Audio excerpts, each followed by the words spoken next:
अभी मैं आपको टैक्स के बारे में बता रही थी कि टैग कौन से होते हैं, बहुत इंपॉर्टेंट होते हैं। यहाँ पे कम से कम आप 13 टू 12 या 10 या 8 कम से कम यहाँ पे टैग लगाए, जिससे आप सर्च में आए और यूट्यूब आपको ज़्यादा से ज़्यादा प्रमोट कर सके।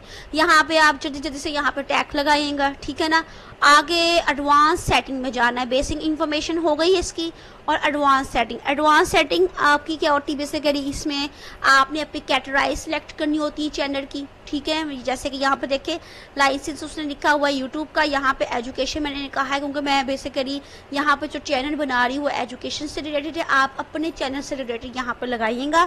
उर्दू है लैंग्वेज, आप क्योंकि मैं बोल उर्दू में रही हूँ तो आप वीडियो लैंग्वेज उर्दू में लिखें। टाइटल और डिस्क्रिप्शन में इंग्लिश में अपलोड करती हूँ तो मैं इंग्लिश में सेलेक्ट करूँगी, ठीक है ना। यहाँ पे कॉन्टैक्ट नेवर एयर्स मैंने आपको कहा था फर्स्ट जाके ऑप्शन में आपने यहाँ पे ये फर्स्ट वाला आपने सेलेक्ट कर लेना है, ठीक।